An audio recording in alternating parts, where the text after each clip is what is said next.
अस्सलामुअलैकुम। आज बना रहे हैं बहुत ही ज़बरदस्त और मज़ेदार गोश्त की रेसिपी, जिसे घर वाले खा कर सिर्फ एक ही बात बोलेंगे, वाह भाई वाह, क्या मस्त गोश्त बनाया है। रेसिपी शुरू करते हैं उससे पहले आपको एक काम करना है कि रेसिपी को लाइक और चैनल को सब्सक्राइब लाजमी कर दीजिए।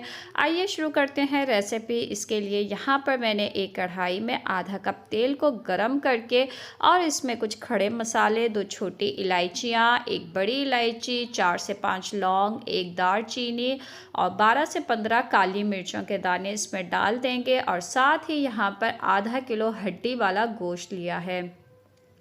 मटन और बीफ दोनों के साथ आप इसको बना सकते हैं। अब तेज़ आंच करके इसको हमने पहले फ्राई कर लेना है कि गोश्त पे एक अच्छा सा कलर आ जाए गोल्डन, और गोश्त का जो पानी है वो खुश्क हो जाए। अब इसमें 1 खाने का चम्मच अदरक लहसुन का पेस्ट डाल देंगे और अदरक लहसुन के पेस्ट के साथ भी यहाँ पे हमने दोबारा से गोश्त की अच्छी तरीके से भुनाई करनी है।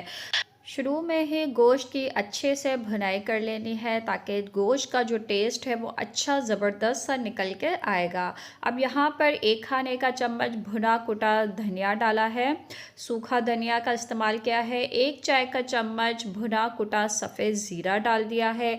2 दरमियाने साइज़ की प्याज ली थी जिसको स्लाइस में काट ली है। प्याज भी गोश्त के ऊपर इसी तरह डाल देंगे। हस्बे ज़रूरत नमक का इस्तेमाल कीजिए। मैंने 1 चाय का चम्मच नमक डाला है। 1 चाय का चम्मच कुटी हुई लाल मिर्चें डाल देंगे।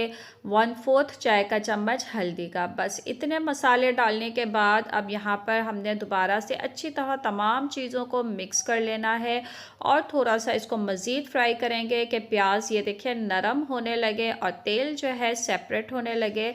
इतना हमने इसको फ्राई किया है। 5 से 6 मिनट की भुनाई के बाद अब मैं इसमें पानी डाल दूंगी।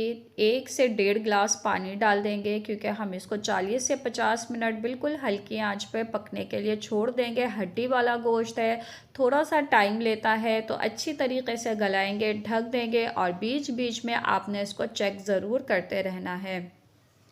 अब यहाँ पे इसको तकरीबन 50 मिनट हो चुके हैं। ये देखिए पानी खुश्क हो गया है, तकरीबन तेल ऊपर आने लगा है और आप देख रहे होंगे इसकी ग्रेवी भी जो है ना थोड़ी सी आपको थिक लग रही होगी क्योंकि प्याज जो है ना गोश्त के साथ अच्छी तरह से गल चुकी है।